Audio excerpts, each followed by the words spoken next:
Good morning to you. Welcome to Penn Vicarage on this Friday morning. Great to see you and thank you for joining us today. You're very, very welcome.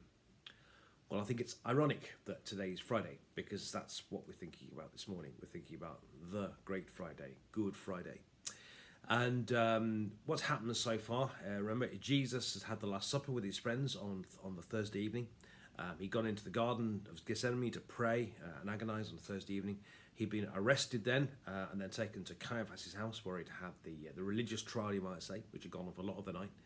Then first thing in the morning, they're taking him to Pontius Pilate and he's been condemned to death. And this is what happens next. So without further ado, it's Mark's Gospel, chapter 15, starting to read at verse 16. Then the soldiers led Jesus into the courtyard of the palace, that is, the governor's headquarters, and they called together the whole cohort. And they clothed him in a purple cloak, and after twisting some thorns into a crown, they put it on him. And they began saluting him, "Hail, King of the Jews!" And they struck his head with a reed, spat on him, and knelt down in homage to him. After mocking him, they stripped him of the purple cloak, and put his own clothes on him, and they led him out to crucify him. They compelled a passerby who was coming in from the country to carry his cross. It was Simon of Cyrene, the father of Alexander and Rufus. And they brought Jesus to the place called Golgotha, which means the place of a skull. And they offered him wine mixed with myrrh, but he did not take it. And they crucified him, and divided his clothes amongst them, casting lots to decide which each should take. It was 9 o'clock in the morning when they crucified him. The inscription on the charge against him read, "The King of the Jews." And with him they crucified two bandits, one on the right, one on his right, and one on his left. Those who passed by derided him, shaking their heads and saying, "Aha, you who destroy the temple and build it in 3 days, save yourself and come down from the cross." In the same way, the chief priests, along with the scribes, were also mocking him among themselves and saying, "He saved others, he cannot save himself. Let the Messiah, the King of Israel, come down from the cross now, so that we may see and believe." Those who were crucified with him also taunted him. And this is the word of the Lord. Thanks be to God. So I suppose there's three parts to this, really. Firstly, Jesus is condemned to death, and so he's handed over to the soldiers, and I guess they have some fun, don't they? And yeah, they flog him with this flagellum thing, which, I mean, it's just horrible. Cutting his back to shreds. They put a crown of thorns on his head. They mock him by putting a purple robe on him. And they basically have a lot of fun at his expense. And apparently the flogging, a lot of people just didn't recover from that. But I think there is a massive irony here that they clearly think they're powerful and they're mocking Jesus about royalty. But the irony is, of course, Jesus really is the King of Kings and the Lord of Lords. And I think there's a massive irony there.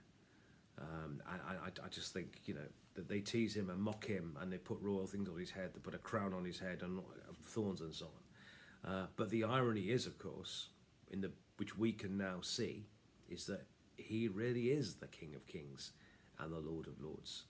And so I just think, how did one of the hymns put it? Hands that flung stars into space to cruel nails surrendered, He really is the King of Kings, and he isn't just a man. He is the king, and there's a massive irony that they are mocking him for kingship when actually he really is the real deal. So I think that's the first thing. Then he gets led off, and I've been to the Via Dolorosa, that was called the journey he did from being condemned to Golgotha. I mean, we don't exactly know where Golgotha is. We think we know. It's about 400 yards. It's not very far. It's all uphill. But the condemned man in those days was told to carry his cross, the crossbar, if you like, of the cross, because Jesus was already so weakened by what happened to him that he had to be helped. And there's quite a lovely thing here, because why are we told so much detail about this man, Simon of Cyrene? We're told his name of his sons as well. They have to do with it. Well, the irony is, of course, let's not forget that Mark wrote this for Romans, for the Roman Christians in the early 60s. And if you read the letter of Paul to the Romans, Alexander and Rufus get mentioned there as well. And I think what Mark is doing here is he's telling. Because remember, he originally wrote this for the Roman Christians. He's saying to people, here's the story of Jesus, and Alexander and Rufus. There's your dad. That's the bit he did. So it's putting a real. These are real people, and he's telling Alexander and Rufus that was your dad that helped Jesus. You know, and what a wonderful thing to remember him by. That they drag this guy on, and he helps Jesus carry the cross. And it's lovely that actually Alexander and Rufus, the two sons of Simon of Cyrene, actually get to hear about their dad's involvement in helping Jesus at his hour of need. I think that's really special. And then they get to the Golgotha, or Calvary, whatever you want to call it, the place. It's basically a rubbish dump, because they couldn't crucify people inside the cities. They did just outside the city wall. So when it says there is a green hill far away without a city wall, it means outside a city wall. So they take Jesus outside, and there they crucify him. Now, Mark doesn't give us gory details about crucifixion, because I guess the people he wrote to knew what crucifixion looks like. But needless to say, it's extraordinarily painful. It's about as painful as it can get. There's also the mocking. Mark's quite hot on that. You know, the mocking that Jesus received from the people as they passed by, from the religious leaders, and even from the people who were crucified with him. Luke's gospel has it that one of them repented, which is good. But Jesus, there's mockery here from everybody around. And the other thing is the shame. I've never yet seen actually an accurate picture of the crucifixion, because it happened in the nude. You were there for all display. I mean, you all your clothes were taken off, and you were hung up there, and it was all done in the nude. And Jesus was crucified. They did it at the third hour, which is 9 o'clock in the morning, and it meant he probably hung there for about 6 hours before he died. And more of that on Monday. But as I say, if you want to know more about this, there's a film, of course, a few years ago called The Passion of the Christ. I'm not a massive fan of Mel Gibson, generally speaking, but he directed the film The Passion of the Christ. And as I understand it, I mean, if it's not true, it's a good story, so I'll tell it anyway, but it does have a ring of truth to me. Mel Gibson's actually in it, but all you see is his hands. And apparently Mel Gibson insisted on this, because all you see is he insisted that it's his hands that nailed Jesus to the cross. And Mel Gibson apparently is quite a strong Catholic, as I understand it, and he wanted to make his point that it was his sin that had put Jesus on the cross.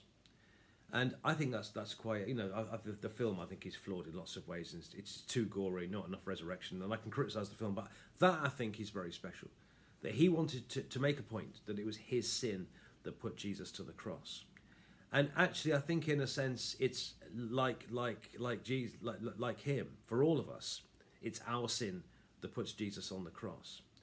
And I think it's important that we remember what he did for us, that we remember why he did it, and that we remember it, and we try and amend our lives accordingly and say thank you. There's a poster that says, "I asked Jesus, how much do you love me? This much he said, and stretched out his arms and died." And Jesus showed his love for us by dying on the cross. Jesus was put on that cross so that we can be forgiven, so that we can have peace, we can have forgiveness, that we can have life in all its fullness. So we need to enjoy that life. We need to live the life he's won for us. But we must never forget, and we must remember what he did, and that he did it for you, and he did it for me, because he loves us and for us. Why do we call it Good Friday for us? So let's today, on this Friday, remember what Jesus did for us, thank him for it, and live our lives in a way that says thank you by our lives.